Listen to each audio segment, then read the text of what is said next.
საათზე ახალ ამბებს თამთა გაზაშვილი გაგაცნობთ. როგორია ცივი იარაღი დაჭრილი ცოტნე გამსახურდია ჯანმრთელობის მდგომარეობა რა მოხდა გუშინ ვერაზე.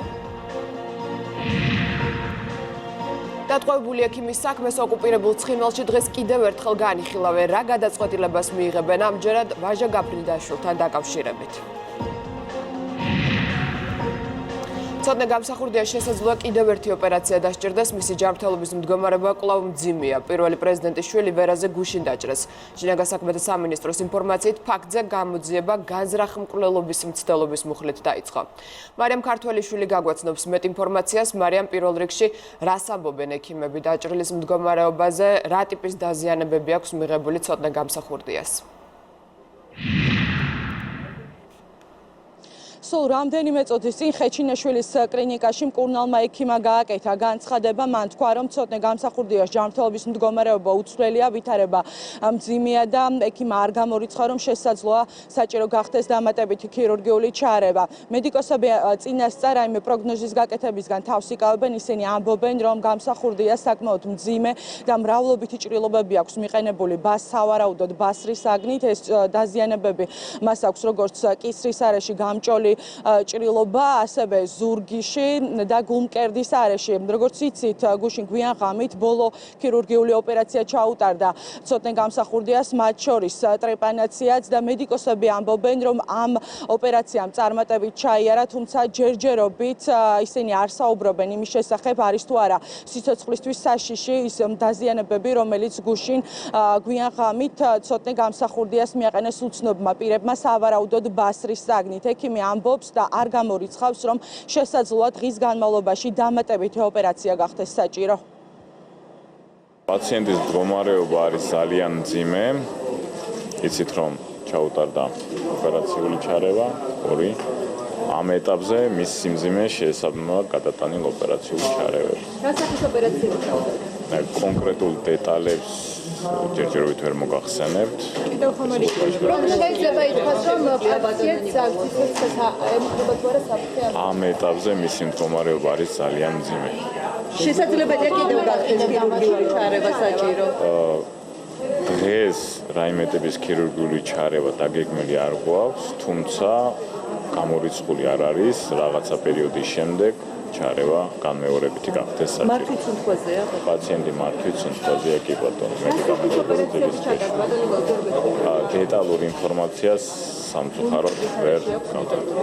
მრავლობითი ჭრილობები აქვს არა მხოლოდ გულმკერდის არეში. ხელოვნური კოვნის მდგომარეობაში. მედიკამენტური ძილის სპეციალისტი, კი ბატონო. ბასრის საგნით მიყენებული ჭრილობები მაგ დეტალებს ვერ გეტყვი. მრავლობითი ჭრილობები. მრავლობითი ჭრილობებია, კი ბატონო. თავის არეში. მათ შორის თავის არეში. როგორც ექიმისგან მოისმინა, ცოტნე გამსახურდია ამ დროისთვის რჩება რეანიმაციულ განყოფილებაში მართვის სუნთქვაზე, მას მრავლობითი ჭრილობები აქვს მიყენებული ბასრის საგნით, რაც შეეხება უშუალოდ მომხდარს. ინციდენტი გუშინ დაახლოებით საღამოს 8 საათისთვის მოხდა, მას შემდეგ რაც ცოტნე გამსახურდია საკუთარი საცხოვრებელი სახლიდან გამოვიდა, მას თავს დაესხნენ რამდენიმე უცნობი ადამიანი და ბასრის საგნით მიაყენეს მრავლობითი ჭრილობა. ჯერჯერობით საგამოძიებო უწყება რაიმე დამატებით დეტალებთან დაკავშირებით არ საუბრობს. შინაგან საქმეთა სამინისტროში ამბობენ, რომ მომხდარზე გამოძიება დაწყებულია განზრახ-მკვლელობის მცდელობის მუხლით, ასევე უცნობია ელოდებოდნენ თუ არა ცოტნე გამსახურდიას თავდამსხმელები, თუ დაჭრა მოყვა უშუალოდ რაიმე კონფლიქტს. რაც შეეხება შემთხვევის ადგილს, გუშინ მთელი ღამის განმავლობაში მუშაობდნენ ექსპერტ კრიმინალისტები, სავარაუდოდ მათ შეაგროვეს მტკიცებულებები და ძველი თბილისის პოლიციის სამმართველო იძიებს საქმეს. არ არის გამორიცხული, რომ სამმართველოში მოწმეების გამოკითხვის პროცესი დაიწყოს. კიდევ ერთხელ გეტყვით, რომ ამ დროისთვის ცოტნე გამსახურდიას ჯანმრთელობის მდგომარეობა არის მძიმე. მადლობა მარიამ ქართველიშვილი საუბრობდა პირდაპირ ეთერში. სხვა თემები შეთანხმდება თუ არა ხელისუფლება და ოპოზიცია საარჩევნო სისტემაზე. ამ წუთებში დიპლომატიური კორპუსის ორგანიზებით მხარეებს შორის მოლაპარაკებების მორიგი რაუნდი იმართება. დღევანდელი დისკუსიის მთავარი ინტრიგა მმართველი გუნდის შეთავაზებაშია. ქართულმა ოცნებამ ოპონენტებს კონკრეტული წინადადებით უნდა მიმართოს. ნათია სონღულაშვილი აშუქებს მოლაპარაკებებს, ნათია ცნობილია თუ არა რას თავაზობს ხელისუფლება ოპოზიციას. მას შემდეგ რაც მმართველმა გუნდმა ოპოზიციის საარჩევნო წინადადებები დაიწუნა, ეგრეთ წოდებული გერმანული და ავღანური მოდელები, საპარლამენტო უმრავლესობამ საკუთარი ალტერნატიული ვარიანტი შეიმუშავა. შეხვედრის დაწყების წინ პარლამენტის თავმჯდომარემ თქვა, რომ საუბარია კვლავ შერეულ სისტემაზე, თუმცა არის ბალანსი პროპორციულსა და მაჟორიტარულ ნაწილებს შორის. სხვა დეტალები არჩილ თალაკვაძეს აღარ უთქვამს და ის ამ წუთებში უკვე ოპონენტებს აცნობს მმართველი გუნდის მიერ შემუშავებულ ვარიანტს. დეტალები, როგორც უკვე გითხარით, ამ წინადადების ჩვენთვის არის უცნობი და მხოლოდ ის თქვა არჩილ თალაკვაძემ, რომ საუბარი არის კვლავ შერეულ სისტემაზე. რაც შეეხება ოპოზიციას, ისინი ოპტიმისტურად არ არიან განწყობილები, თუმცა ამბობენ, რომ ნახავენ თუ რას შესთავაზებს მმართველი გუნდი მათ.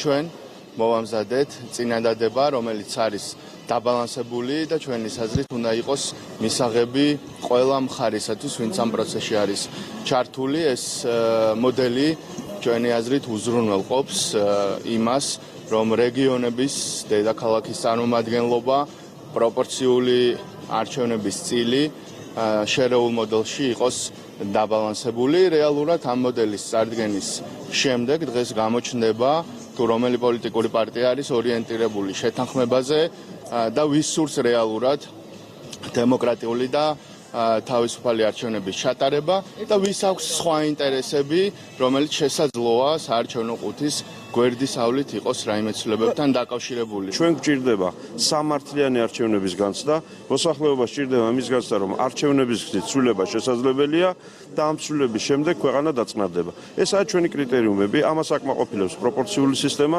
ხელისუფლებას შევთავაზეს არაერთი წინადადება, ამ წინადადებაზე ისინი ჯერჯერობით უარს ამბობენ, დღეს ვნახოთ თავად რას გვეტყვიან. მე არ მგონია, რომ დღეს პროცესი ამით დასრულდეს ამ შეხვედრით, პროცესი გაგრძელდება, მაგრამ ყველაფერი დამოკიდებულია იმაზე, რამდენად ადეკვატური იქნება ხელისუფლება იმის გააზრებაში, თუ რა ხდება ქვეყანაში. მმართველი გუნდი, ივანიშვილის გუნდი ჯერ იძახდა, რომ საერთოდ არაფერი ამ ლაპარაკებისთვის საჭიროება არ არის და შესაძლებელიც არ არისო, მე განსახილველი არაფერი და არ შეიცვლებაო. ეხა იძახია, რომ რაღაც მოიტანეს, არ ვიცი რა მოიტანეს, მაგრამ ფაქტია, რომ სერიოზული წნეხის ქვეშ არიან და იმსახურებენ ამასაც და უარეს წნეხსაც. შეხვედრა უკვე 1 საათია რაც მიმდინარეობს და ამ შეხვედრის დასრულების შემდეგ პარლამენტის თავმჯდომარე გამართავს ბრიფინგს და სწორედ ამ ბრიფინგზე გახდება ცნობილი თუ როგორი სისტემა შეიმუშავა მმართველმა გუნდმა. მადლობა, ეს იყო ნათია სოღულაშვილი. ამ წუთებში თავდაცვის მინისტრი ირაკლი ღარიბაშვილი ასეთ დღის ანგარიშს წარადგენს, ჩვენ პირდაპირ ეთერში ვთავთ სახელმწიფო ცერემონიების სასახლეს.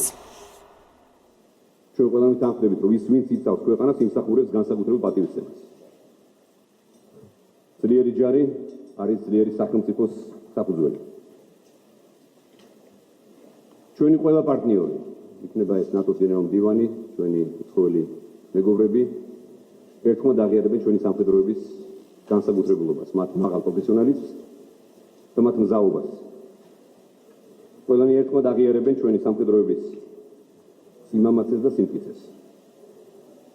ასევე მინდა მოვიყვანოთ ციტატა, რომელიც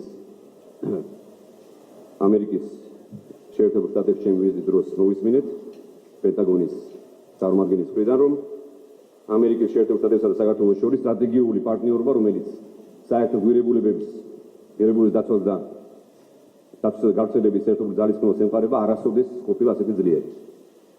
ჩვენი ჯარისკაცები არიან ჩვენი ქვეყნის ღირსეული ელჩები და ღირსეულად იცავენ ისინი ჩვენი ქვეყნის მშვიდობას, როგორც სამშობლოს შიგნით, ასევე მის პარტნიორებს გარეთ. ამ 100 დღის განმავლობაში ჩვენ გადავდგით მნიშვნელოვანი ნაბიჯები და საფუძველი ჩაუყარეთ ახალ ხედვას, ახალ პოლიტიკას, რომელიც არსებითად გაუმჯობესებს ჩვენი ჯარისკაცების როგორც საყოფაცხოვრებო, ასევე მათ სოციალურ პირობებს. 2020 წელი ჩვენ გამოვაცხადეთ ჯარისკაცებზე ზრუნვის წლად. და მე განვაცხადე, რომ ჩემი ხედვა ეფუძნება მხოლოდ ჯარისკაცების კეთილდღეობას. ჯერ ჯარისკაცი და შემდეგ ყველაფერი დანარჩენი. გეტყვით, რომ ერთობლივი მუშაობის შედეგად ჩვენ გამოვავლინეთ, ასე ვთქვათ, მთელი რიგი პრობლემები, ნაკლოვანებები, რომლებიც წლების განმავლობაში იყო დაგროვილი სამინისტროში. ეს არ არის მხოლოდ 5 წლის ან 10 წლის, ეს არის მრავალი წლის განმავლობაში დაგროვილი პრობლემები და დავიწყეთ ამ პრობლემების კომპლექსური, ასე ვთქვათ, გადაჭრის გზები დავსახეთ და დავიწყეთ მოქმედება. პირველი რაც მინდა აღვნიშნო, ეს არის თავარი პრობლემა, რომელიც ყველას გვაკუთვნებს. ეს არის თავისი ძალების ინფრასტრუქტურა. ჩვენ ძირეული, ასე ვთქვათ, და კომპლექსური მიდგომა ჩამოვაყალიბეთ ამ მიზნით. 2019 წელთან შედარებით ინფრასტრუქტურულ პროექტებზე თითქმის 4-ჯერ მეტ 100 მილიონ ლარს დავხარჯავთ და ეს თვისობრივად გაუმჯობესებს და ნატოს სამკვანი ქვეყნების სტანდარტს გაუტანაბრებს ჩვენი ჯარის ინფრასტრუქტურას. ჩვენი ჯარისკაცები სამხედრო ნაწილებში თანამედროვე საცხოვრებელ პირობებში იმსახურებენ ცხოვრებას და მოღვაწეობას. 2020 წელს მოხდება ყველა მოქმედი ყაზარმის და სასადიოს დაახლოებით 250-მდე ობიექტის სრული რეაბილიტაცია. ჩვენ ვიზრუნებთ ჯარისკაცებისთვის ახალი სპორტული ინფრასტრუქტურის მოწყობაზე, რაც მათთვის ვარჯიშისა და დასვენების ახალ შესაძლებლობას შექმნის. ასევე მომდევნო წლის განმავლობაში ჩვენ ასევე მოვაწესრიგებთ სამხედრო ბაზების ფუნქციონირებისთვის ძალზე მნიშვნელოვან შიდა ინფრასტრუქტურას, რაც წლების განმავლობაში იყო მოუგვარებელი პრობლემა და გამოწვევა რჩებოდა. მე მინდა ასევე გაცნობოთ, რომ ძალიან მნიშვნელოვანი იყო შესაბამისი ნატოს და ევროკავშირის სტანდარტის შემოღება. და სწორედ ამიტომაც სამინისტროში ჩვენ ჩამოვაყალიბეთ სტანდარტიზაციისა და ხარისხის კონტროლის დეპარტამენტი, რომელიც პასუხისმგებელი იქნება თავის ძალებში ნატოსთან თავსებადი კოდიფიკაციისა და სტანდარტიზაციის სისტემის განვითარებაზე და უზრუნველყოფს როგორც ინფრასტრუქტურის შესაბამისი აღჭურვილობის, მარაგების, საკვების, ტანისამოსის, შეარაღების და საბრძოლო მასალების სტანდარტიზაციას, კოდიფიკაციას, ასევე განახორციელებს სარემონტო სამშენებლო სამუშაოების ზედამხედველობას და ყველა ტიპის მომსახურების ტექნიკური და ხარისხობრივი მახასიათებლების კონტროლს. ჩვენი კიდევ ერთი პრიორიტეტი, ვიფასო მეგობრებო, არის ის, რომ სამხედროების ანაზღაურება იყოს ღირსეული. მოგესალმებით, 1 ნოემბრიდან ჩვენ უკვე გავუზარდეთ ხელფასები სამხედროებს, წოდების მიხედვით 100-დან 500 ლარამდე. 2020 წელს ბიუჯეტით ამ მიმართულებით კიდევ გეგმება და გაგრძელდება გაუმჯობესება ჩვენი ჯარისკაცების სახელმწიფო პოლიტიკა. ასევე გეტყვით, რომ დარეგულირდება და დაბალანსდება გამოსწორდება უთანასწორობა, რომელიც არსებობს ჩვენს უწყებაში სახელმწიფო პოლიტიკის მიმართულებით. მე მინდა აღვნიშნო ჩვენი დაშავებული სამხედროების შესახებ. მათი ზრუნვა არის ჩვენი ერთ-ერთი მთავარი პრიორიტეტი. მოგესალმებით, ადამიანი, რომელიც ყველაზე ძვირფას თავის ჯანმრთელობას თავის უცხეს წირავს ჩვენ სამშობლოს, მათი ზრუნვა არის ჩვენი მთავარი ამოცანა და ჩვენი მთავარი ვალდებულება. ამ მიმართულებით ჩვენ გეტყვით, რომ ახალი განახლებული ჯარისკაცი ორიენტირებული სოციალური პოლიტიკის ფარგლებში იანვრიდან უკვე ჩვენი სამინისტროს დაშავებულ სამხედროს მოსამსახურეებს ტრავმების და ზოგადი ფიზიკური მდგომარეობის გათვალისწინებით ხელფასებზე 200-დან 800 ლარამდე ყოველწლიური დანამატი დაუწესდება. ასევე გეტყვით, რომ ჩვენს მთავარ სადიგებულ პარტნიორთან ერთად, ამერიკის შეერთებულ შტატებთან ერთად, წეროვანში იანვარში უახლესი ტექნოლოგიით აქტიური მრავალპროფილურ სარეაბილიტაციო კომპლექსის მშენებლობას დავასრულებთ. ეს იქნება რეგიონში უნიკალური კომპლექსი, რომელიც თანამედროვე სამკურნალო სარეაბილიტაციო და ადაპტირებული ინვენტარით იქნება აღჭურვილი. ამ პროექტის ფარგლებში ამერიკის მთავრობამ გამოყო დაახლოებით $5 მილიონამდე და მილიონი ლარი დაახლოებით ჩვენი უწყების მხრიდან იქნება გამოყოფილი. მოკლე პერიოდში მე მინდა გითხრათ, რომ სამხედროებზე ზრუნვის კუთხე ჩვენ საგრძნობლად გავამოჯობესებთ კვების მიმართულება. 1 ნოემბრიდან კერძოდ გეტყვით, რომ კვების ახალ სტანდარტზე გადავიყვანეთ მთელი ჯარი, ამჟამად მთელი ჯარი სპეციალური ოპერაციების ძალებისთვის განკუთვნილი განსაზღვრული რაციონით იკვებება. უფრო მარტივად რომ ვთქვათ, ეს ნიშნავს თავდაცვის ძალებში საკვების რაოდენობის და ხარისხის მნიშვნელოვან გაუმჯობესებას. ასევე 2020 წლიდან გეტყვით, რომ ჩვენ გეგმავთ პირველი კატეგორიის ხორცის ნაცვლად უმაღლესი კატეგორიის ხორცის მომარაგება ჩვენი ჯარის და ზოგადად გეტყვით, რომ განსაკუთრებით გამკაცრდება შემოტანილი პროდუქციის ხარისხი. ამას პირადად ძალიან დიდ ყურადღებას მივაქცევ მე. ძალიან მოგეთ გეტყვით, რომ ქართული ჯარი საუკეთესო პროდუქტით უნდა იკვებებოდეს. და ეს იქნება ერთ-ერთი მთავარი პრიორიტეტი ჩემი მინისტრობის.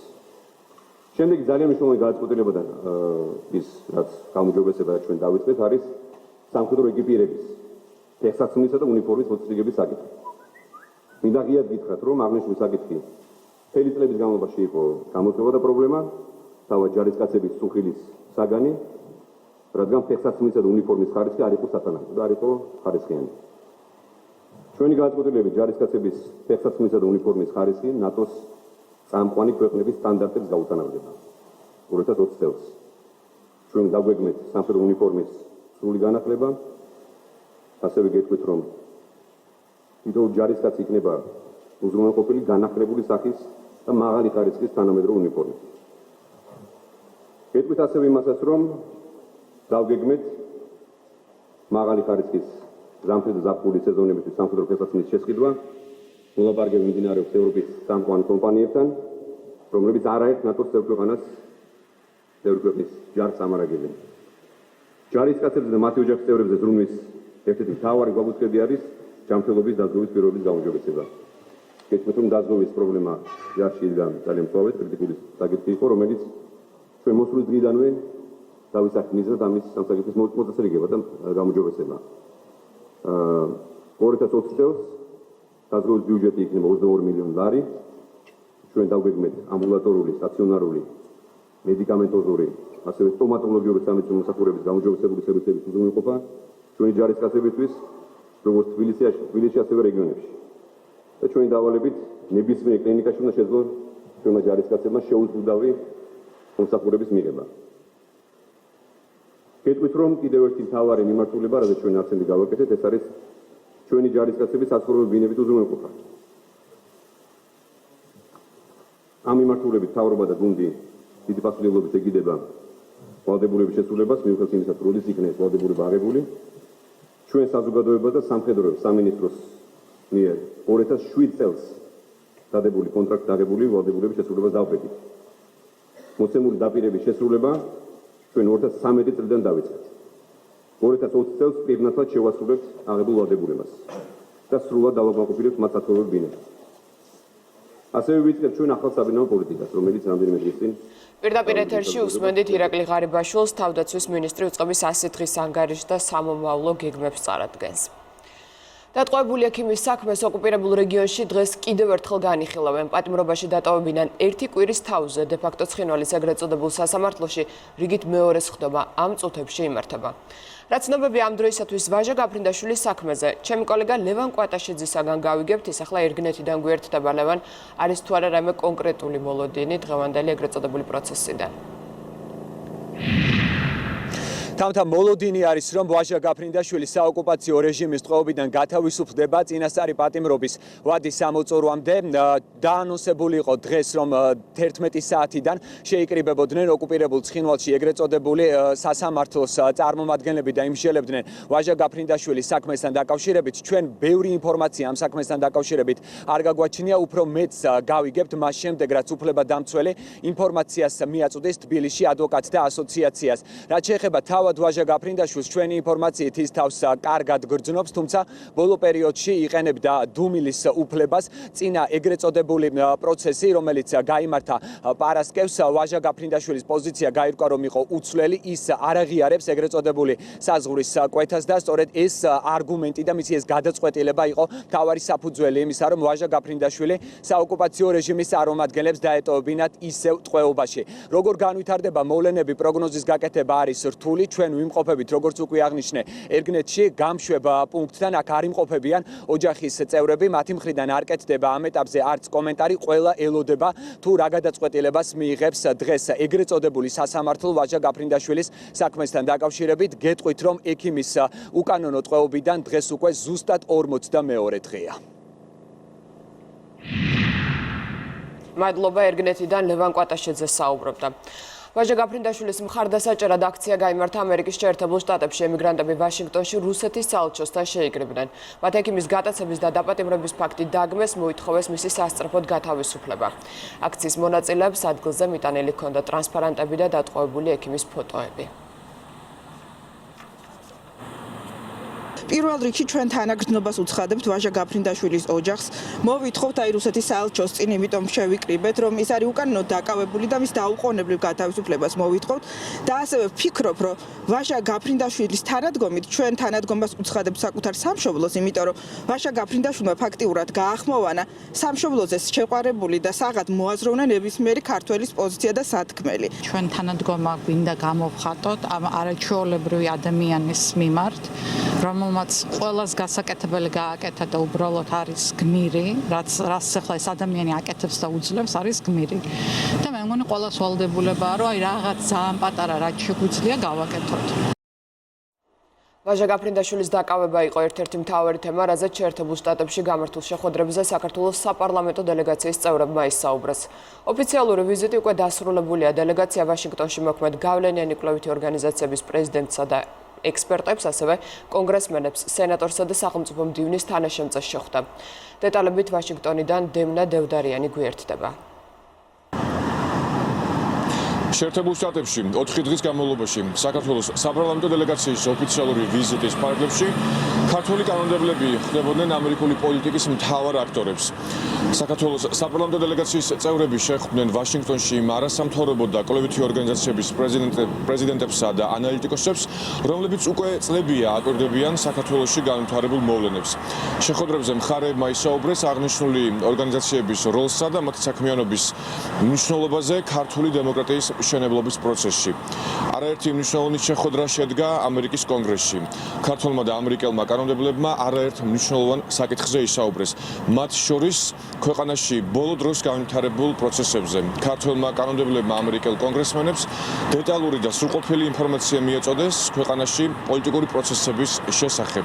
ამ რესპუბლიკელმა კონგრესმენმა ადამ კირზინგერმა, რომელიც ამავე დროს კონგრესში საქართველოს მეგობარი ჯგუფის თანათავმჯდომარეც არის, ქრონიკასთან მის მიერ რამდენიმე დღის წინ გამოქვეყნებულ წერილთან დაკავშირებით ისაუბრა. მან აღნიშნა, რომ მისი წერილი შეასრულებს სასარგებლო როლს საქართველოსა და შეერთებული შტატების მოკავშირეობრივ და მეგობრულ ურთიერთობებში. არაერთი მნიშვნელოვანი შეხვედრა ასევე შედგა ამერიკის შეერთებული შტატების სახელმწიფო დეპარტამენტში. ქართული დელეგაციის წევრები შეხვდნენ შეერთებული შტატების სახელმწიფო მდივნის მოადგილეს ჯორჯ კენს. სამუშაო დღის ბოლოს ვესაუბრეთ ჩვენ ქართული დელეგაციის წევრებს და დავინტერესდით 4 დღის განმავლობაში მიმდინარე შეხვედრებზე განხილულ საკითხებთან დაკავშირებით. ჩვენ მქონდა საუბარი ზოგადად ორმხრივ ურთიერთობებზე ამერიკასა და საქართველოს შორის და ასე მქონდა რა თქმა უნდა საუბარი ვითარებაზე, პოლიტიკურ პროცესებზე, რომელიც ვითარდება საქართველოში. ჩვენ მივაწოდეთ ზუსტი სრული ამომწორავი ინფორმაცია ჩვენ მეგობრებს ამ პროცესებთან დაკავშირებით. შედგა ძალიან საინტერესო დისკუსიები და ფიქრობ, რომ ეს შეხვედრები ძალიან მნიშვნელოვან პოზიტიურ წვლილს შეიტანა ჩვენი ურთიერთობების შემდგომ განვითარებაში. მნიშვნელოვანი იყო მათ დაეფიქსირებინათ განსაკუთრებული პოზიციები, მაგალითად ის, რომ აუცილებელია შენარჩუნებული იქნას პროცესის გამოხატვის მშვიდობიანი ფორმები, რომ მიეცეს ყველა სახელმწიფო ინსტიტუტს მუშაობის საშუალება და ფუნქციონირების საშუალება. რა თქმა უნდა, გამოთქვამენ იმედს, რომ იქნება გარკვეული შედეგები მიღწეული და შეთანხმება საარჩევნო სისტემასთან დაკავშირებით. საქართველოს პარლამენტის წევრების ოფიციალურ ვიზიტს შეერთებულ შტატებში დროში დაემთხვა რამდენიმე მნიშვნელოვანი ფაქტი. ამერიკის კონგრესმა დაამტკიცა თავდაცვის ავტორიზაციის აქტი, სადაც მოჩვენებული არის თავდაცვის დეპარტამენტის საბიუჯეტო პრიორიტეტები. დოკუმენტში საქართველო არაერთხელ არის ნახსენები და ხაზგასმულია ამერიკის კონგრესის მხარდაჭერა ჩვენი ქვეყნისთვის. ასევე ამერიკის კონგრესმა დაამტკიცა ჯოჯოხეთური სანქციებით ცნობილი დოკუმენტი, რომლის მიხედვითაც რუსეთს დაეკისრება ახალი ტიპის სანქციები, მათ შორის საქართველოში სამხედრო ინტერვენციისა და ჩვენი ქვეყნის ოკუპაციისათვის. ეს დემნა დევდარიანი იყო. 15 წლის ლუკას ირაძის საქმეზე ბრალდებულ გამომძიებელს პატიმრობა შეუფარდეს. აღკვეთის ღონისძიებაზე მსჯელობა სასამართლოში დაიწყო და საბოლოოდ კლინიკაში დასრულდა. მარიანა ჩოლოიანი ამ დრომდე სამედიცინო დაწესებულებაში რჩება, თუმცა მისი დიაგნოზი დღესაც უცნობია. არ არის გამორიცხული მოზარდის გარდაცვალების საქმეზე დაზარალებულთა და ბრალდებულთა წრე გაფართოვდეს. შესაძლოა დამძიმდეს კვალიფიკაციაც, ასეთია საქმის პროკურორის პოზიცია. წინა სასამართლოს ხდომა 12 თებერვალს გაიმართება. 15 წლის არასრულწლოვანი საქმის გამომძიებელს ბრალი ჩვენების მიცემის იძულებისათვის აქვს წაყენებული. ოფიციალური ცნობით მან ისეთ ვითარებაში წარმართა გამოკითხვა, რომ მოწმეები ერთმანეთს დაუპირისპირდნენ. შედეგად კი არასრულწლოვნება ფსიქოლოგიური სტრესი მიიღეს. ლუკას ირაძემ სუიციდის სავარაუდოდ სწორედ პოლიციაში გამოკითხვის შემდეგ სცადა, ის 17 დეკემბერს კლინიკაში გარდაიცვალა. საქმეზე არსებობდა როგორც ფაქტებული, ასევე სხვა საფუძვლები, რისთვისაც ბრალდებულის მიმართ გამოყენებული იქნა აღკვეთის ღონისძიების სახით პატიმრობა, რაც შეეხება უშუალოდ იმ საფუძვლებს, რის გამოც სასამართლოს მიერ იქნა მიღებული აღნიშნული გადაწყვეტილება, ეს გახლავთ მტკიცებულებების მოპოვებისთვის ხელის შეშლა, ასევე მოწმეებზე ზემოქმედება, არ არის გამორიცხული, რომ გაიზარდოს როგორც დაზარალებულთა რიცხვი, ასევე ბრალდებულების რიცხვი. მოსამართლე გამარტა, რომ სრულად იზიარებდა ამ ეტაპისთვის, რომ სახეზე იყო გონირული ეჭვი იმისა, რომ მარიანა ჩორიანმა ჩაიდინა 335 მუხლით პირველი ნაწილის გათვალისწინებული დანაშაული, შესაბამისად მას შეუფარდა პატიმრობა, გამოძიება გრძელდება, როგორც ჩანს მასალებიდან არის კიდე სხვადასხვა პირი, რომელსაც შესაძლებელია წარედგინოს ბრალდება. ქალბატონი მარიამ ბრალს, სარდგენ ბრალს არ აღიარებს. კანონმდებლობით დადგენილ ვადაში ჩვენ შევიტანთ დასაბუთებულ სააპელაციო საჩივარს. მისი ჯანმრთელობის მდგომარეობა არის მძიმე, ვინაიდან როგორც უკვე აღვნიშნეთ, დღეს იმის გათვალისწინებით, რომ მან ვერ შეძლო სასამართლოში გამოცხადება, ამიტომ იქნა შესაძლებელი საჭიროება იმისა, რომ ჩვენ უშუალოდ სასამართლო მობრძანებულიყო სამედიცინო დაწესებულებაში, თუმცა სასამართლოსგან ველოდით სამართლიან გადაწყვეტილებას, სასამართლოს მიღებული გადაწყვეტილება სამართლიანობისგან შორს არის. დაკავებული მარიანა ჩოლოიანი 15 წლის არასრულწლოვანს დანაშაულის არაღიარების შემთხვევაში მისი ძმისთვის პრობლემების შექმნით ემუქრებოდა. ამის შესახებ სახელმწიფო ინსპექტორმა ბრიფინგზე განაცხადა ლონდა თოლორაიას თქმით, მოზარდის გამოკითხვა თითქმის 7 საათი გაგრძელდა და პროცესს ფსიქოლოგი არ ესწრებოდა. სახელმწიფო ინსპექტორი ასევე ამბობს, რომ ბიჭი პოლიციაში მშობლის გარეშე 20 წუთი დარჩა. იქიდან გამომდინარე, რომ გამოკითხვის პროცესში ოთახში სხვა სამართალდამცველებიც იმყოფებოდნენ, დადგება თუ არა მათი პასუხისმგებლობის საკითხი ჯერჯერობით არ ვიცით, სახელმწიფო ინსპექტორი ამბობს, რომ ამ მიმართულებით გამოძიება ჯერ კიდევ გრძელდება. ჩვენების საფუძველზე გამომძიებელმა მუჩუმ არასრულწლოვან ლსს უთხრა, რომ დანაშაულის არაღიარების შემთხვევაში მის ძმას, რომელიც სწავლობდა სამხედრო აკადემიაში, შეექმნებოდა გარკვეული სახის პრობლემები, თუ იგი აღნიშნულ დანაშაულს არ აღიარებდა. ასევე გამომძიებელმა არასრულწლოვანს 15 წლის ლსს დაუპირისპირა ამავე პერიოდში პოლიციის განყოფილებაში დაბარებული სხვა მოწმეები, რომელთა შორის იყო როგორც სკოლის ადმინისტრაციის წარმომადგენელი, ასევე სხვა არასრულწლოვნები. იმის გამო, რომ გამომძიებელმა არ იმოქმედა არასრულწლოვანთა მართლმსაჯულების ინტერესების შესაბამისად, არასრულწლოვნებმა, რომლებიც იმყოფებოდნენ იმ დღეს პოლიციის დაწესებულებაში, რომელთა დაპირისპირებაც მოხდა, განიცადეს ძალიან ძლიერი ემოციური სტრესი. იბიარცსა და თბილისის მერიას შორის საგრანტო ხელშეკრულება ოფიციალურად გაფორმდა, დოკუმენტით მუნიციპალური ორგანო ნარჩენების მართვის სტრატეგიის შემუშავებას იწყებს, რაც რამდენიმე თვიანი პროცესია. სტრატეგიის განსაზღვრის შემდეგ კი მყარი ნარჩენები ევროკავშირის სტანდარტების შესაბამისად გადამუშავდება და დახარისხდება. ეს იქნება პირველი წინ გადადგმული ნაბიჯი იმისათვის, თბილისი ეტაპობრივად გადავიდეს სეპარირებაზე. სეპარირების სისტემის ჩამოყალიბება თავის თავში დაკავშირებული იქნება, ბუნებრივია, შესაბამის ინფრასტრუქტურის მოწყობასთან, ნაგავზიდი მანქანების გადაადგილების სქემების რეორგანიზებასთან, აი ესაც უაწუხებს მათი გადაადგილების გრაფიკები და რაც თავარია, დაკავშირებული იქნება გარკვეული ფინანსური წახალისების მექანიზმების დანერგვასთან, რაც ხელს შეუწყობს მოქალაქეებს, რომ დაიწყონ ნარჩენების ადგილზე დახარისხება. გამოშვებას უცხოეთის ახალი ამბებით განვაგრძობთ, მოსკოვში უშიშროების ფედერალური სამსახურის შენობასთან უცნობმა მამაკაცმა ცეცხლი გახსნა. შედეგად დაიღუპა უწყების ერთი თანამშრომელი, დაშავდა 5 ადამიანი, მათ შორის ერთ-ერთი რიგითი მოქალაქეა. თავდასხმა მოსკოვის ცენტრში ადგილობრივი დროით საღამოს 6 საათისათვის მოხდა, შეერაღებულმა მამაკაცმა FSB შენობაში შეჭრას სცადა. მან ცეცხლი გახსნა, თუმცა წინააღმდეგობის შემდეგ გაქცევას სცადა და ახლო მდებარე შენობაში გამაგრდა. სამართალდამცველებმა მამაკაცის ლიკვიდაცია მოახერხეს, მოხდარის მოტივი და თავდამსხმელის ვინაობა ამ დრომდე უცნობია.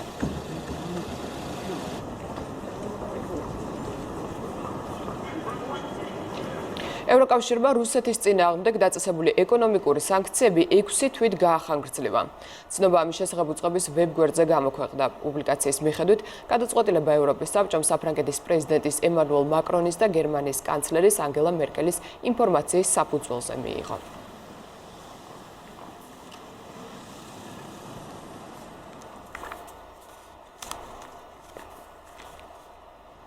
დედოფალმა ელისაბედ მეორემ პარლამენტის ახალი სესია ტრადიციული სიტყვით გამოსვლით გახსნა, მონარქი ცერემონიას პრინც ჩარლზთან ერთად დაესწრო. დედოფალმა თემთა პალატის წევრებთან მთავრობის გეგმებსა და ეგრეთ წოდებული ბრექსიტის აღსრულებაზე ისაუბრა.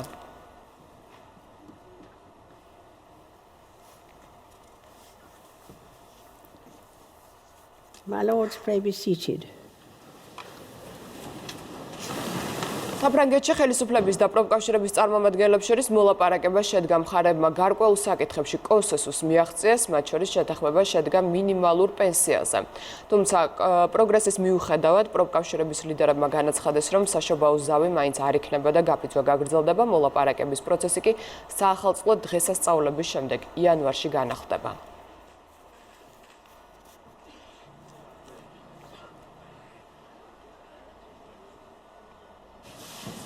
პორტუგალიას შტორმი ელზა დაატყდა თავს, ძლიერმა ქარმა ხეები მოგლიჯა, სახლები და ავტომობილები დააზიანა ქვეყნის უმეტეს რეგიონში, განგაშის ნარინჯისფერი ნიშნული გამოცხადდა. ქვეყნის ჩრდილოეთ მუნიციპალიტეტებში ათასობით სახლი ელექტრომომარაგების გარეშე დარჩა, რთული ვითარებაა ლისაბონშიც. მეტეოროლოგები მოსახლეობას შესაძლო წყალდიდობის შესახებ აფრთხილებენ. ავსტრალიაში ტყის ხანძრის ჩაქრობის მცდელობისას ორი მოხალისე მაშველი დაიღუპა. ტრაგედია სიდნეისთან ახლოს მოხდა სახანძრო მანქანა, რომელშიც პროფესიონალ მეხანძრეებთან ერთად მოხალისეებიც იმყოფებოდნენ, ხეს შეეჯახა. ავარიისას კიდევ 3 მეხანძრე დაშავდა. ტრაგიკულ შემთხვევამდე ცოტა ხნით ადრე კი 3 მეხანძრემ ცეცხლის ჩაქრობისას სერიოზული დამწვრობები მიიღეს. ტყის ხანძრის ლიკვიდაციას ან ლოკალიზებას მაშველები ძლიერი ქარის და ჰაერის რეკორდულად მაღალი ტემპერატურის გამო ვერ ახერხებენ.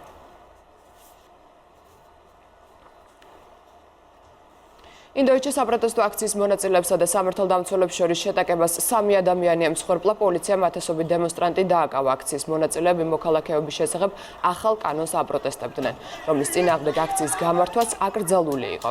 მოქალაქეობის შესახებ ახალი კანონის თანახმად პაკისტანიდან, ბანგლადეშიდან და ავღანეთიდან არალეგალურად ჩასულ მიგრანტებს ინდოეთის მოქალაქეობის მიღება შეუძლიათ, თუ ისინი აღნიშნულ ქვეყნებში რელიგიური ნიშნით იდევნებიან. კანონი ვრცელდება ქრისტიანებსა და ინდუსებზე და არ ვრცელდება მუსლიმებზე. ხელისუფლების ოპონენტები მიიჩნევენ, რომ ქვეყნის მმართველობის მიზანი მუსლიმების მარგინალიზაციაა.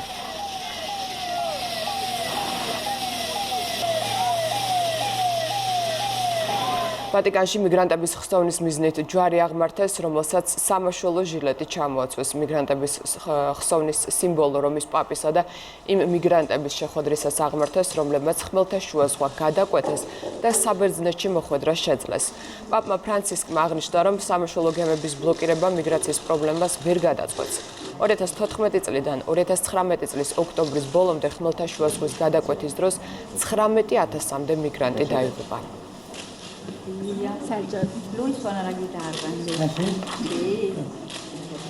დაუბრუნდეთ კვლავ საქართველოში. ამ წუთებში ფსიქოლოგების და ფსიქიატრების ნაწილი მართავენ ბრიფინგს. თემა სუიციდის პრევენცია და ამ თემის გაშუქების სტანდარტები არის. ჩვენ პირდაპირ ეთერში გთავაზობთ ამ ბრიფინგს.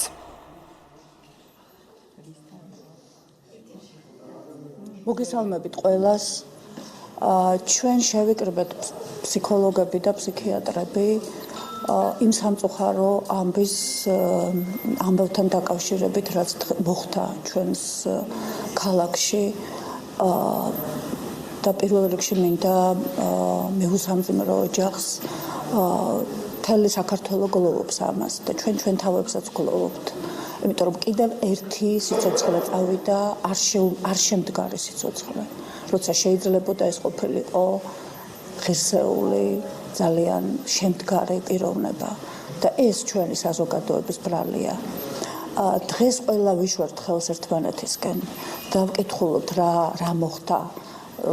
რა მოხდა პრინციპში ძალიან ძნელი სათქმელია, იმიტომ რომ ეს არის სისტემური პრობლემა. უკვე მე რამდენად მიდის ეს სიცოცხლე ახალგაზრდების და ჩვენ არაფერს არ ვაკეთებთ. არაფერს არ აკეთებს ის ორგანიზაციები და ის ვისაც ხელეწიფება რომ ეს გააკეთოს, მაგრამ აქ ჩვენ პირველ რიგში მინდა ვისაუბროთ, აი დღეს რა ხდება.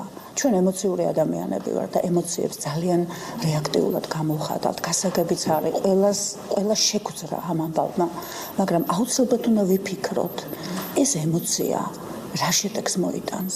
აი დღეს ახლა მიდის ტირაჟირება ბავშვის სასოწარკვეთილი ბავშვის ფრაზების, რომელიც ფაქტიურად არის სასოწარკვეთილი ძახილიშვილის და ჩვენ ამას ვატირაჟირებთ, ჩვენ ამით პერფორმანსებს ვაწყობთ, რაც არ ვფიქრობთ იმაზე, რომ გარდატეხის ასაკის მოზარდები როგორ ირეაგირებენ ამაზე. ორი რამ მინდა უბრალოდ ვიცოდეთ გარდატეხის და მოზარდობის ასაკის თავისებურებიდან გამომდინარე, რომ ბავშვები არიან ძალიან რეაქტიულები ემოციურად და ინდუცირება ძალიან ხშირად ხდება აი ასეთი ემოციური მოვლენების. ამიტომ ძალიან ფრთხილები უნდა ვიყოთ ზედმეტი ფრაზებით, აი ესეთი ემოციური ტირაჟირებით შეიძლება ჩვენ კიდევ უფრო უარესი შედეგები გამოვიწვიოთ. ჩვენ ყველანი ვყოფილვართ ბავშვები მოზარდობის ხანაში და ყველას ქონია თავში სუიციდური აზრები და იცით რატომ? იმიტომ რომ ჩვენ გვინდა აღიარება. ჩვენ ყველას გვაქვს ეს აღიარების მოთხოვნილება და განსაკუთრებით დიდი მოთხოვნილება აქ მოზარდს და აღიარებით თუ აღიარება სიკვდილის მერე იქნება მაგაზეც თანახმა ხარ. ამიტომ ძალიან დიდი თხოვნა მექნება საზოგადოებისთვის, რომ მესმის ჩვენ უნდა გამოვხატოთ ჩვენი ემოციები, მაგრამ ჩვენ უნდა გადავიდეთ მოქმედებაზე.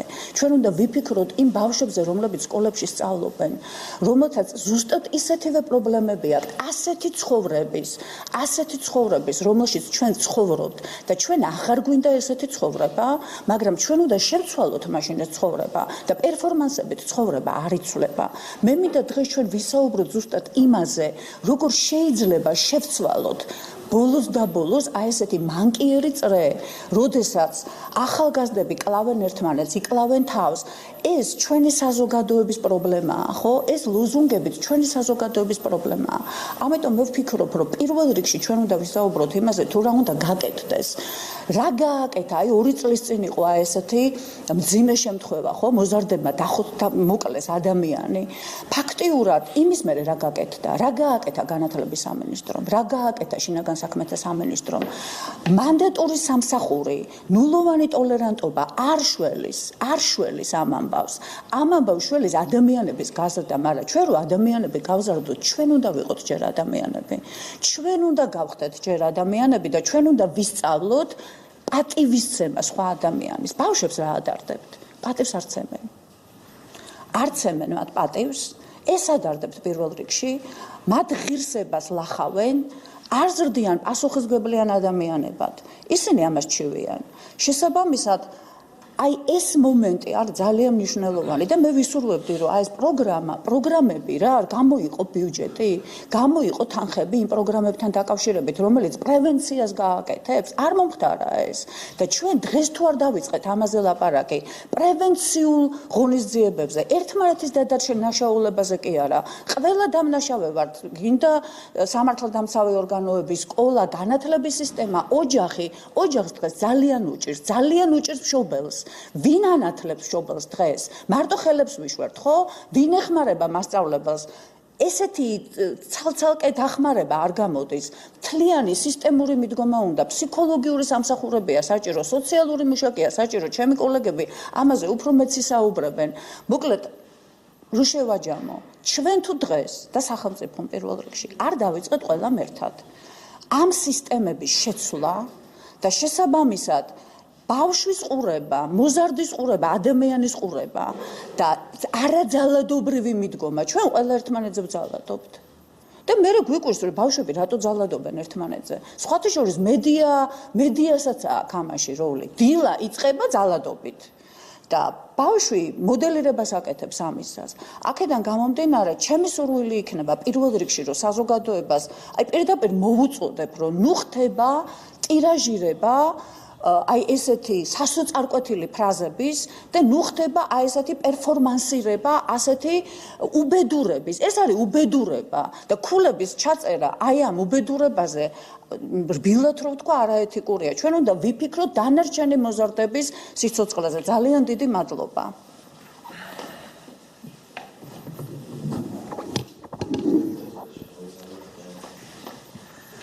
ძალიან რთულია ქავატონ თამარის ფრაზეოლოგიის მე რაღაც დამატება, მაგრამ მე მაინც ჩემი გადასახედიდანაც ვიტყვე ორი სიტყვას. უპირველეს ყოვლისა, რა თქმა უნდა, თანაგრძნობა უნდა გამოუცხადო იმ ადამიანის მშობელს და ზოგადად ოჯახს, მის ახლობლებს, რომლებმაც უკიდურესი ნაბიჯი გადადგა და რომელმაც კრიზისულ მდგომარეობაში ვერ დაინახა სხვა გზა. მე უბრალოდ კიდევ ერთ რაღაცასაც დავამატებდი კაპიტან თამარის ნათქვამს. აღნიშნული ფრაზის გაზიარება ხშირ შემთხვევაში ხდება სპონტანურად, ემოციურად, მაგრამ როდესაც უკვე ბევრი აზიარებს ამ ფრაზას, ძალიან ძნელია დაიჭირო რეალურად ვის უჭირს ამ შემთხვევაში. ამიტომ ოჯახსაც და ჩვენს პროფესიულ თემსაც უჭირს ამოცნობა ნიშნის, დაახლოებით აი ამ ძახილის ამოცნობა გვიჭირს.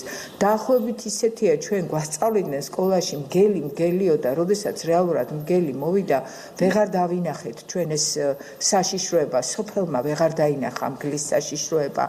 ამიტომ დაუტოვოთ რთული ფრაზებით საუბარი იმ ადამიანებს და მძიმე ფრაზებით საუბარი იმ ადამიანებს, ვისაც მართლა უჭირთ და უფრო მეტად გავამახვილოთ ყურადღება თუ რას ამბობენ ისინი. მათი სხეული, მათი სიტყვები რას ამბობს. მეორე მომენტია კიდევ ის, რაც კაპიტანმა თამარმა თქვა, რომ ეს სისტემურია. დიახ, მე მიმაჩნია და რომ აუცილებელია მაქსიმალურად გამოვიყენოთ ის გამოცდილებები, რომელიც პროგრესულ საზოგადოებებს აქვს, წარმატებულ საზოგადოებებს აქვს. მე არ ვამბობ, რომ ყველაფრის დუბლირება შეიძლება.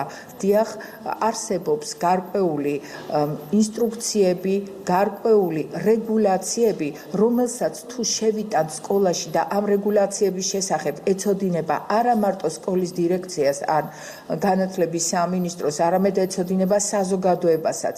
მაშინ საზოგადოება მოსთხოვს ამა თუ იმ რეგულაციის აღსრულებას, როგორც კონკრეტულ ერთ სკოლას, ასევე კონკრეტულად პედაგოგსაც და ცოტა ზემდგომ ორგანოებსაც. და კიდევ ერთი მომენტია, რაზედაც ყურადღების გამახვილება მინდა, ეს არის ის, რომ ყოველთვის არის საშუალება დავიწყოთ საუბარი ჩვენს პრობლემაზე. ახალგაზრდებს უნდა მივცეთ, რომლებიც ყველაზე უფრო მოწყვლადი ჯგუფია სპონტანური გადაწყვეტილებების, ემოციური რეაქტიულობის კონტექსტში, რომ იპოვონ ადგილები, გზები და საშუალებები უფროსებთან სასაუბროთ, თავიანთ კოლეგებთან, გაწონასწორებულ ადამიანებთან სასაუბროთ, იმიტომ რომ მხოლოდ დიალოგში გამოჩნდება ხოლმე ის ჭეშმარიტება, რასაც დაუშვათ იგივე ჩვენ შემთხვევაში პრევენციას უწოდებთ რეალურად, სხვადასხვა ტიპის პრევენცია შეიძლება იყოს პირველადი და მეორადი. სახელმწიფოს აქვს სუიციდის, ასე ვთქვათ, სუიციდის პრევენციის გარკვეული სტრატეგიები უკვე შემუშავებული და დამტკიცებული, მაგრამ სამწუხაროდ ეს ეხება მხოლოდ და მხოლოდ პენიტენციურ სისტემას. მე არ მინდა ვიგულისხმო, რომ სკოლა პენიტენციური სისტემაა და ამიტომ სწორედ ასეთი ტიპის გაიდლაინების დაგეგმა იქნება შემდეგი ძალიან მნიშვნელოვანი ეტაპი. სწორედ ამაში გჭირდება ბავშვთა ფსიქოლოგების, ბავშვთა ფსიქიატრების მხარდაჭერა და მე მგონია, რომ ყველანი ერთად საზოგადოება შევძლებთ, რომ ეს პრობლემა დავძლიოთ და დასასრულს კიდევ ერთხელ თანაგრძნობა ოჯახს და მე მინდა გთხოვოთ ყველას, რომ ისეთი განცხადებებისაგან, რომელიც ხელს უწყობს გამწვავებას ემოციური მდგომარეობის, შევეცადოთ, რომ ნაკლებად შეუწყოთ ხელი და ტირაჟირება არ გავაკეთოთ ჩვენს Facebook-ებზე მაინც. 2 დღის წინ მე დავწერე ჩემს ერთ-ერთ message box-ში, თუ როგორც გნებავთ ესეთი ის მქონდა ჩანაწერი, რომ დიახ, დღეს ყველანი ჟურნალისტები გავხდით, იმიტომ რომ მასმედია ამის საშუალებას თუ არ გვაძლევს, ჩვენ ამის საშუალებას სოციალური ქსელები გვაძლევს. ამიტომ ყოველი სიტყვა, რომელსაც ჩვენ დავწერთ, შეიძლება აღმოჩნდეს კრიზისის მაპროვოცირებელი, აბსოლუტურად დისტანცირებულ, ჩვენგან დისტანცირებულ ადამიანში. ეს იყო და ეს.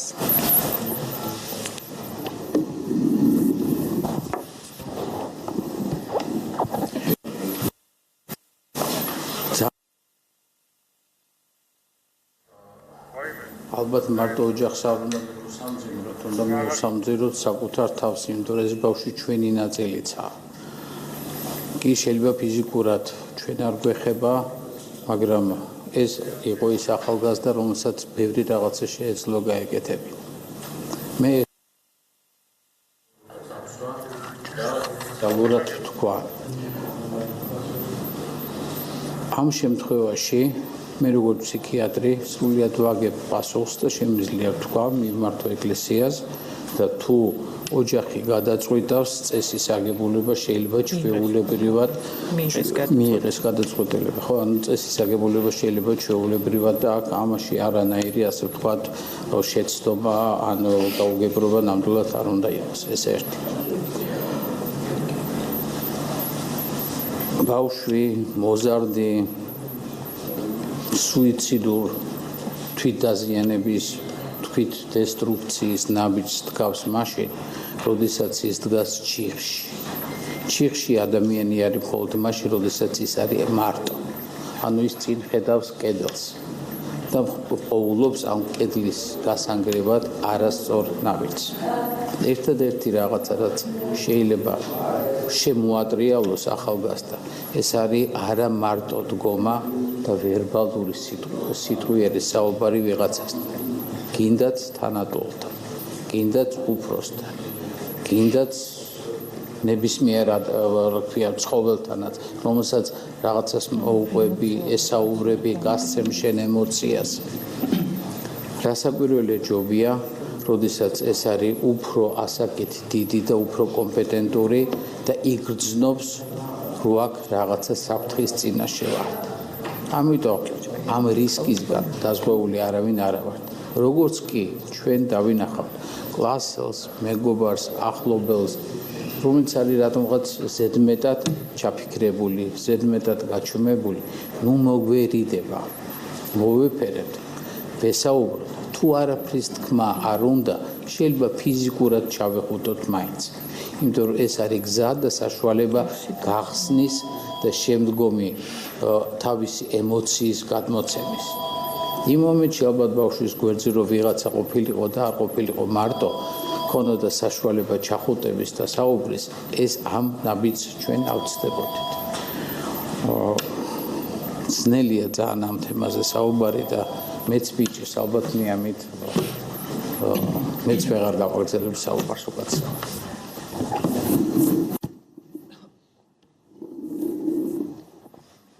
ეს იყო პირდაპირ ჩართვა ბრიფინგიდან, რომელიც ფსიქოლოგებმა და ფსიქიატრებმა გამართეს, როგორც თქვეს მათ ისინი მოუწოდება საზოგადოებას სასწარკვეთილი ფრაზების ტირაჟირებისაგან თავის შეიკავონ, როგორც თამარ გაგოშიძემ თქვა, უნდა ვიფიქროთ მოზარდებზე, რომელთაც შესაძლოა სწორედ იგივე პრობლემები ჰქონდეთ, როგორც ტრაგიკული ამბის გმირს და პრევენციული ქმედითი ნაბიჯების გადადგმის აუცილებლობაზე გამახვილეს მათ ყურა დღება. მე კიდევ ერთხელ შეგახსენებთ, რომ ამ წუთებში ოპოზიციას და ხელისუფლების წარმომადგენლებს შორის იმართება შეხვედრა დიპლომატიური კორპუსის ორგანიზებით. ეს არის მოლაპარაკებათა მორიგი რაუნდი. ამ შეხვედრის დასრულების შემდეგ პარლამენტის თავმჯდომარე გამართავს ბრიფინგს, რომელსაც ჩვენ შემოგთავაზებთ პირდაპირ ეთერში. ეს ყველაფერი კი მოხდება რეკლამის შემდეგ, სულ რამდენიმე წუთში დაბრუნდებით პირდაპირ ეთერში, ასე რომ დაგველოდეთ.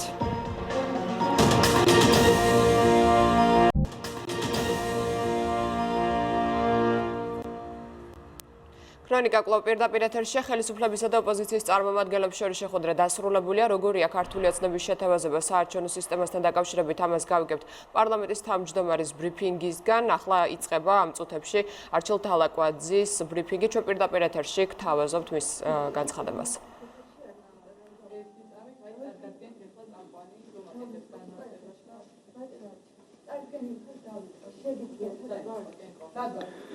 მოგესალმებით. მოგესწრებათ, რომ ბოლო პერიოდში საარჩევნო სისტემასთან დაკავშირებით საკითხებზე პოლიტიკური მსჯელობა იყო და პოლიტიკური სპექტრის მსჯელობის ერთ-ერთი მთავარი თემა სწორედ ეს იყო. ყველამ კარგად იცის, რომ სწორედ ქართული ოცნების ინიციატივით 2020 წლის საპარლამენტო არჩევნები სრულად პროპორციული სისტემით უნდა ჩატარებულიყო. ეს იყო ჩვენი ინიციატივა, თუმცა ოპოზიციის დესტრუქციული ქმედებების და მმართველ გუნდში შექმნილი წინააღმდეგობების გამო ამ საკითხის ირგვლივ არსებული მყიფე კონსენსუსის შენარჩუნება გუნდში სამწუხაროდ ვერ მოხერხდა. შესაბამისად, 2019 წლის 14 ნოემბერს აღნიშნულ ინიციატივასთან დაკავშირებული საკონსტიტუციო ცვლილება პარლამენტში ჩავარდა. ამ მოვლენამ ერთგვარი კატალიზატორის როლი შეასრულა და პოლიტიკურ ველზე დაძაბულობის ხარისხი გაზარდა. დაძაბულობა იყო ჩვენს გუნდშიც, მაჟორიტარულ დეპუტატთა ნაწილი არათუ პროპორციულ, არამედ სრულად მაჟორიტარულ საარჩევნო სისტემაზე გადასვლასაც კი მოითხოვდა. ამ ვითარებაში არსებობდა გუნდის დაშლის და ქვეყანაში არასტაბილური პოლიტიკური ვითარების შექმნის საფრთხე. ამ ფონზე ბუნებრივია, რომ მართლ პარტიას, როგორც პასუხისმგებლიან პოლიტიკურ ძალას, ერთი დღე არ შეუწყვეტია კომპრომისების ძიება და ამ პროცესში ძალიან მნიშვნელოვანი იყო ჩვენი საერთაშორისო მეგობრობის, ჩვენი დასავლელი პარტნიორების თანადგომა. ამისთვის გსურს განსაკუთრებული მადლობა გადაუხადოთ მათ, რადგან კომპრომისების ძიებას, პოლიტიკური პროცესის ნორმალიზებას და ქვეყნის მშვიდობიან დემოკრატიულ განვითარებას ალტერნატივა რა თქმა უნდა არ გააჩნია.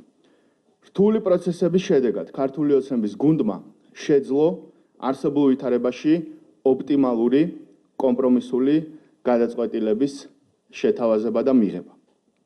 პოლიტიკურ სპექტრს ჩვენ ვთავაზობთ ინიციატივას შევინარჩუნოთ მოქმედი შერეული საარჩევნო სისტემა, თუმცა 2/3-მდე გავზარდოთ პროპორციული წილი ამ სისტემაში.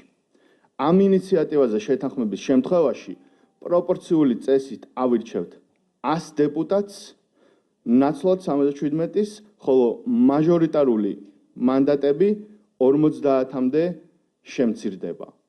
შესაბამისად, იქნება 100 პროპორციული მანდატი მომავალ პარლამენტში, თუ ეს შეთანხმება შედგა და იქნება 50 მაჟორიტარული მანდატი. შეგახსენებთ, რომ აღნიშნული პროპორციაზე გადასვლასთან დაკავშირებით ქართულ ხალხს რეფერენდუმზე გარკვეულწილად გამოხატული აქვს საკუთარი ნება, რომელიც საკონსტიტუციო ცვლილების სახით აისახა კიდეც კანონმდებლობაში 2005 წლის 23 თებერვალზე განისაზღვრა, რომ საქართველოს პარლამენტი შედგება 150 დეპუტატისგან, რომელთაგან 100 პროპორციული, 50 კი მაჟორიტარული სისტემით აირჩევა.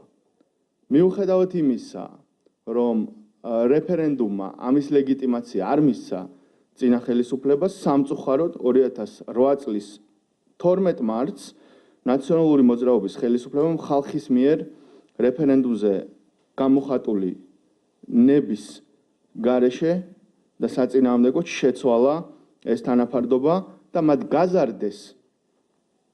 გაზარდეს მაჟორიტარული მანდატების რაოდენობა პროპორციულ ხარჯზე. მაშინ მიღებული იყო გადაწყვეტილება ზუსტად საწინააღმდეგოდ იმისა, რასაც ჩვენ ახლავ თავაზობთ ოპოზიციას და საზოგადოებას. რა თქმა უნდა, ყველა საარჩევნო სისტემა, როგორც სრულად მაჟორიტარული, პროპორციული თუ შერეული, დემოკრატიულია და თითოეულ მათგანს საკუთარი უპირატესობა და ნაკლი აქვს. ჩვენ ვხედავთ, რომ სრულად პროპორციული საარჩევნო სისტემა პოლიტიკური კრიზისების წყარო ხდება განსაკუთრებით ბოლო წლების განმავლობაში, ისეთი ძლიერი ეკონომიკის მქონე ქვეყნებშიც კი, როგორებიცაა გერმანია, ლატვია, ესპანეთი, ბელგია და არაერთი სხვა მაღალგანვითარებული სახელმწიფო.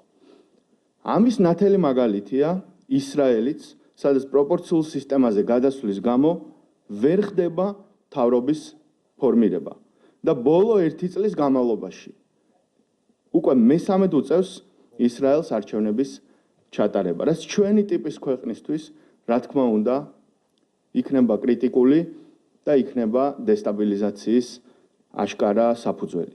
შესაბამისად, ჩვენი ქვეყნის მდგომარეობის, პოლიტიკურ კლასში პოლარიზაციის ხარისხის და კომპრომისების პოვნის ტრადიციის დეფიციტის გათვალისწინებით, სრულად პროპორციულ საარჩევნო სისტემას ნამდვილად ახლავს სახელისუფლებო კრიზისის და ქვეყნის დესტაბილიზაციის მაღალი რისკები, რაც ხშირად შეუძლებელს ხდის კოალიციის შექმნას და რაც შემდგომში გამოიხატება ისეთი ელემენტარული გადაწყვეტილებების ვერ მიღებაზე, რომელიც პირდაპირ აისახება ჩვენი მოქალაქეების ყოველდღიურ ყოფაზე.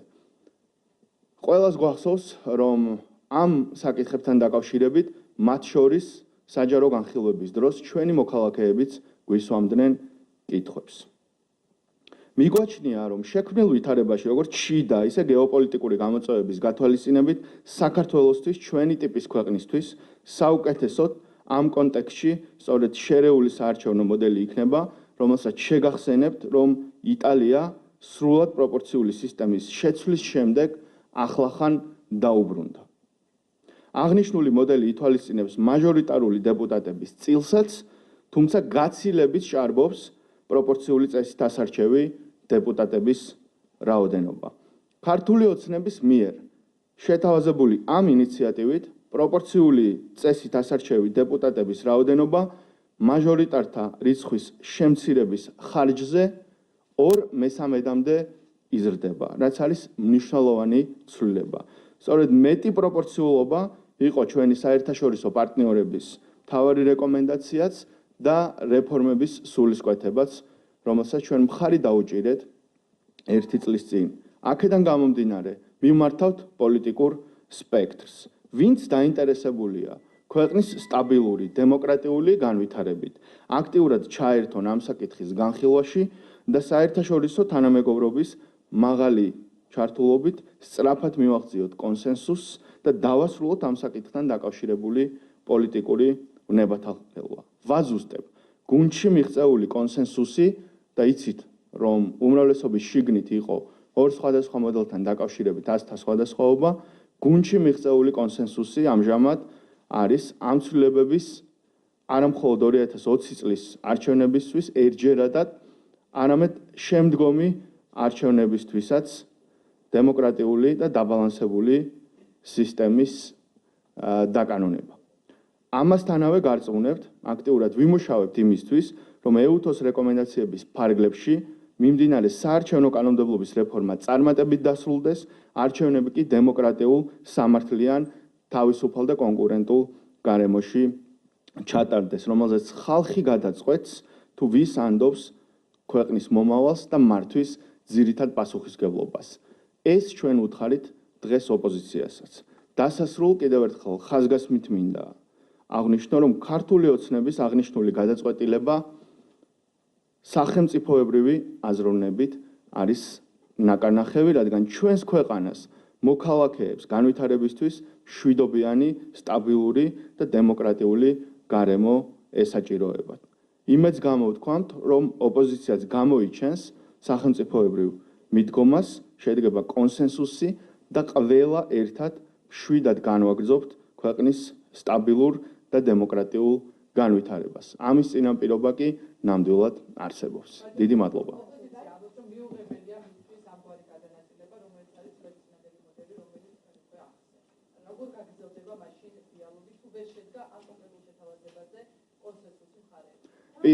პირიქით, მე ფაქტობრივად გითხარით, რომ წლების წინანდელი მოდელი კი არ არის. წლების წინ ზუსტად საპირისპიროდ იყო გადაწყვეტილებები მიღებული. ანუ წინა ხელისუფლებამ იმის ნაცვლად, რომ გაეზარდა პროპორციული მანდატების წილი, პირიქით შეამცირა პროპორციული მანდატების წილი და გაზარდა მაჟორიტარული მანდატების წილი. და დღეს ჩვენი შეთავაზება გულისხმობს ზუსტად საპირისპიროს, რაც ემთხვევა იმ სულისკვეთებას, რომელიც ჩვენ გვქონდა დემოკრატიული რეფორმების გატარების დროს. ანუ გავზარდოთ პროპორციული მანდატების წილი მომავალ პარლამენტში და 50-მდე შევამციროთ მაჟორიტარული მანდატების რაოდენობა.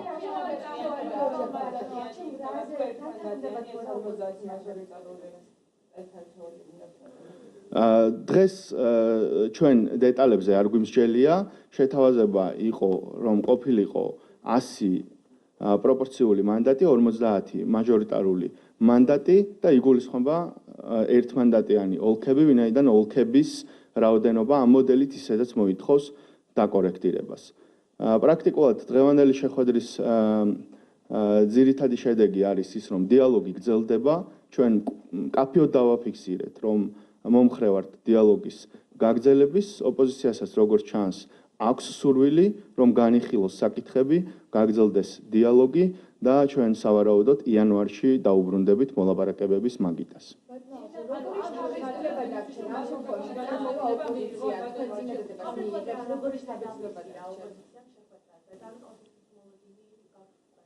ოპოზიცია ალბათ თვითონ გააკეთებს თავის შეფასებებს, მე ვერ გამოვდგები ოპოზიციის სპიკერად. ფაქტი არის ის, რომ მას შემდეგ, რაც რამდენიმე კონსულტაციების დროს, რამდენიმე კონსულტაციების ჩატარების შემდეგ ვერ მოხერხდა ოპოზიციის შემოთავაზებებზე შეთანხმება, დღეს ჩვენ წარვადგინეთ კომპრომისული მოდელი, სადაც გათვალისწინებული არის ის მოთხოვნა და სულისკვეთება, რაც ჰქონდა ოპოზიციას. მე შეგახსენებთ, რას ამბობდა ოპოზიცია, ისინი აცხადებდნენ, რომ მაჟორიტარული ნაწილი არჩევნების აძლევს გარკვეულ პრივილეგიას მმართველ გუნდს, შესაბამისად დღეს ჩვენ მოვედით მოდელით, რომელიც მნიშვნელოვნად ამცირებს მაჟორიტარული მანდატების რაოდენობას. თუ მათ მიაჩნიათ, რომ ეს არის ჩვენი პრივილეგია, თუ მათ მიაჩნიათ, რომ არ არიან მზად ან არ აქვთ შესაძლებლობა, რომ მაჟორიტარულ ოლქებში იბრძოლონ გამარჯვებისთვის, ჩვენ მნიშვნელოვნად ვამცირებთ მაჟორიტარული ოლქების რაოდენობას, თუმცა გულწრფელად რომ გითხრათ, ეუთოს რეკომენდაციების განხორციელების ფონზე, იმ ფონზე, როდესაც ჩვენ საარჩევნო გარემოს გავაუმჯობესებთ და მაქსიმალური გარანტიები იქნება დემოკრატიული და კონკურენტული არჩევნების, მე ვფიქრობ, რომ პროპორციულთან ერთად მაჟორიტარულ ოლქებშიც არჩევნებში მონაწილეობა ოპოზიციისთვის წესით და ლოგიკით უნდა იყოს მნიშვნელოვანი.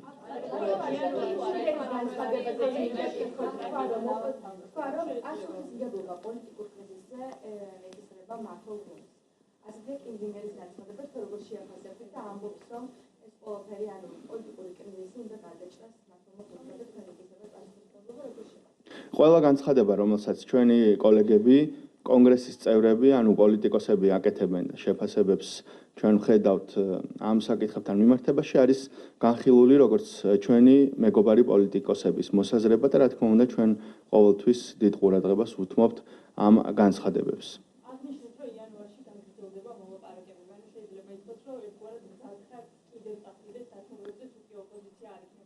პირდაპირ ეთერში ისმენდით პარლამენტის თავმჯდომარის განცხადებას, მასში ასე ქართული ოცნების კომპრომისული ვერსია უკვე ცნობილია. არჩილ თალაკვაძის განცხადებით, ქართული ოცნების წინადადების მიხედვით 2020 წელს არჩევნების შემდეგი პრინციპით უნდა გაიმართოს, 100 მანდატი უნდა აირჩეს პროპორციული პრინციპით, ხოლო 50 მაჟორიტარული პრინციპით.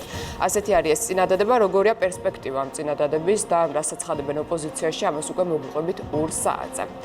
ქრონიკა ამით დასრულებული არის. მას რომ დროებით გემშვიდობებით, დღის ყველა ამბავი ვრცლად შეგიძლიათ ნახოთ Imedi News-ზე.